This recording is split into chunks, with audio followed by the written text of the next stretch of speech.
Hello, Android here, and I'm going to talk about the one-gate Fastexpand build. We have seen it going around on the forums, or some of us have seen it, or maybe you've seen it, whatever, it doesn't really matter.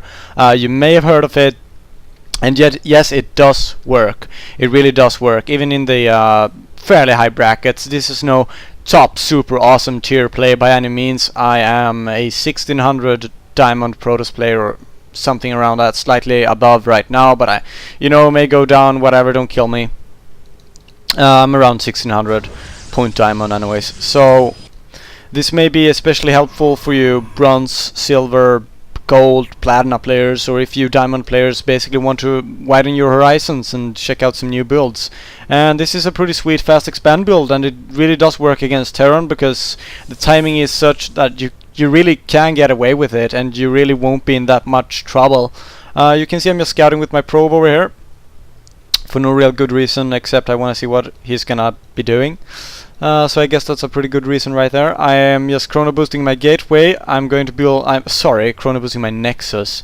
I'm going to be building a 13 gateway, slightly too late, but whatever, we're not gonna be criticizing my build too much, or my timings too much, or whatever.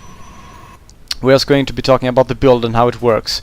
Now this Terran in this game is going to be executing a 3 racks timing push, and that is a very common timing push, especially in the lower brackets, but it is used sometimes in diamond as well.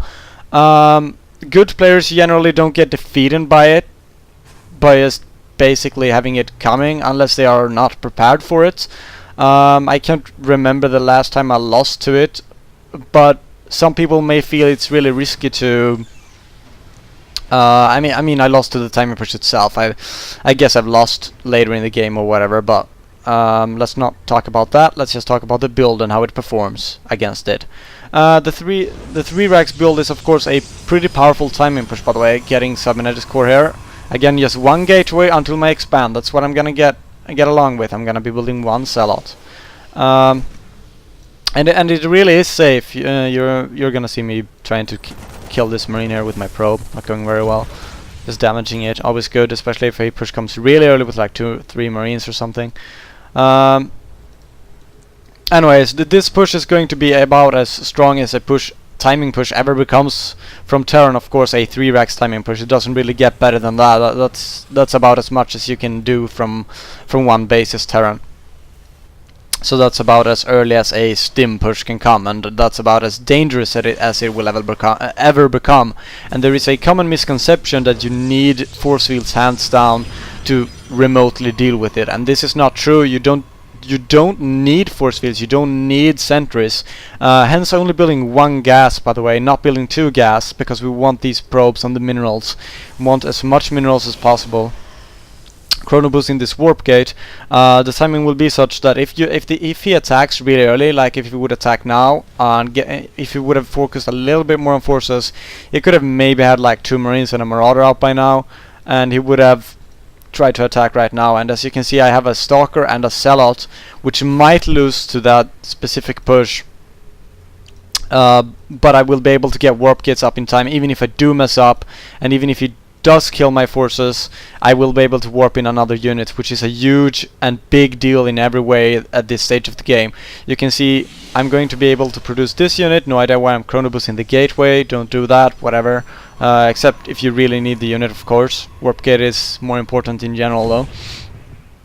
I obviously felt I needed to chrono boost that gateway for some reason.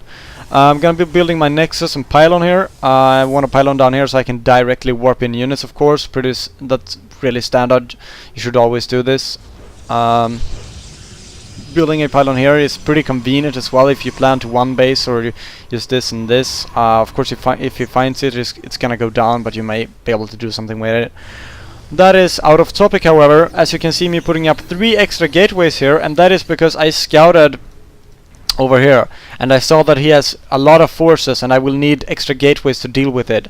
Now with this Fastexpand build, you generally go either 4 gate or 3 gate plus robo. That is the 2 best builds mid game I prefer when I go Fastexpand with 1 gate. You can see me transferring some probes over. Really standard. I have 3 zealots and 2 stalkers, and he's got 4 Marauders and 6 Marines right now, and he's producing at a really fast rate. And as mentioned, this is about as fast as Terran can produce forces, except he's choosing to go for a Ghost, so that this is that kind of push, which is a little bit different from a normal 3-Rex push, but generally more powerful, at least how I found. So if you can manage this push, you should have no problems with the normal one, as the Ghost can come out pretty fast. And you can see I want to keep pressure up. I scouted his base before with, or kind of just ran around here with a Stalker and 2 Zealots or whatever. And that is pretty safe as well, especially if you know he can't have concussive shot by then. This guy takes stim before concussive, by the way, so that is convenient for me as well. I can see this SCV sneaking into my base, but I feel I have other stuff to do right now, and I don't care, because he won't find out anything important. With my excess minerals, I'm putting up 2 extra gateways, because I really want to produce a lot of units. You can see that as soon as my Zealots died over here, I instantly fell back and warped in more Zealots. You don't want your Stalkers to die. That is what will lose you the game. Be extremely cautious with the Stalkers at all times. Don't get them shot by Marauders. You can see I slipped up a little bit there. I got 1 Stalker shot by Marauder once. That could have lost me a Stalker, but in this case, since he takes stims early, he wasn't able to get concussive shots in time, and thus I was able to escape with my Stalker. You can see I'm severely outnumbered right now, and I'm going to have to fall back, and I'm losing 1 Stalker. It looks like a bad situation as I'm losing another Stalker, but I'm warping in more Zealots, another Stalker, and I'm attacking with my probes. Don't be afraid to use your probes. You might have to do that against this timing push, but that is no big deal. Your Stalkers will be able to deal enough damage to even up the scores. Stim is constantly damaging his forces if you're attacking over and over like this, and this is why you want to try to stay on the offensive. Don't wait until he comes to you with this build. That is basically suicide. Always try to stay outside his base or attack outside his base, and then as your Zealots die, fall back, warp in more, attack over here, fall back, warp in more, and attack over here, and just try to attack as many times outside your base as possible. That is the optimal area.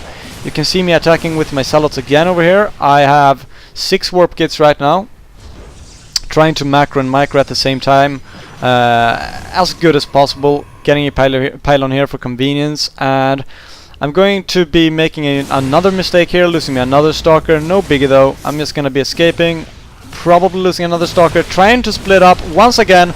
Really important to have the Zealots in the front, because they will soak up the damage, and if your opponent tries to basically ignore the Zealots, they will deal crap loads of damage, because Zealots do have really high DPS. So either way, it's probably going to end pretty well for you if you just do this over and over. All your Zealots are of course going to die, but that is no big deal. I got these extra warp gates because I figured that if he's going for this 3-Rex push, there's no way he's getting a Cloaked Banshee anyways, and I felt I'd rather have 6 warp gates to defend myself and try to go on the offensive rather than an early robo facility. You will need that robo facility if you expect any Cloaked Banshee. If you don't know what to do, I suggest a 3 warp gate robo, and then get an immortal for early defense, because if you don't know if he's coming with Cloaked Banshees or not, be on the safe side, seriously, because if he does and you don't have any detection, you're screwed, you're done for, and you don't really want that to happen. Again, only mine from 1 assimilator in the early game. Later on it's not required. I mean, later on you will need to mine from more gas. You can see I slipped up slightly on that, should have built more assimilators. Of course, it's hard to do everything optimally at the same time, because you will need to go on the offensive and you will need to macro up at the same time, because you will have so much better economy. And I'm just going to talk a little bit about what I said before, sacrificing probes in order to kill his army, or assist your army. Be sure to do this before the Stalkers die, because seriously, they can't really ignore the probes either. It's just like the Zealots, except they're kind of worse, and they're worth more as well. You really don't want to lose them, but if you have no other choice, you're still going to be at an economical advantage if he's running a 1 base and you have to sacrifice, say, 10 or 15 probes at that point of the game. That's okay, you can sacrifice these probes, you will still be at the economical advantage. You will have 2 bases up, and as long as you can defend yourself, you will probably come out on top, or you will start a game with an economical advantage, which is of course always a good thing. This is about as pushy as a Terran can ever become versus this one gate fast expand build. If anyone has any questions, feel free to contact me, Androil703 online, or just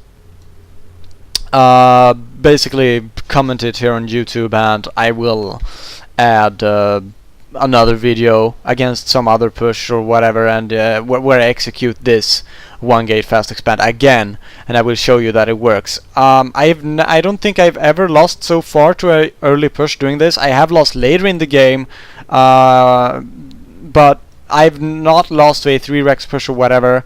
That haven't happened to me yet doing this build, and I can only imagine that if it does, the Terran is probably playing better than you, or you're slipping up or whatever, which is of course kind of the same thing. Then he's playing better than you.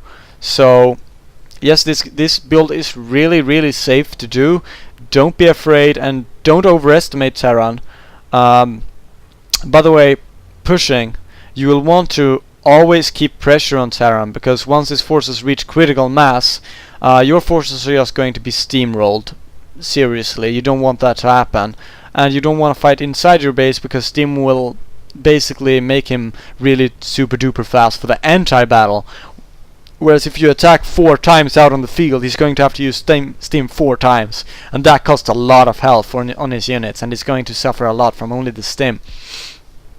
It does have a backfiring effect, so it's kind of a double-edged blade, of course. Without stim, he's probably not going to be able to do so well either, and that is why the build works, and the timing is such that you won't lose to any super early push either. Like, one gateway is enough to deal with really early Terran harass.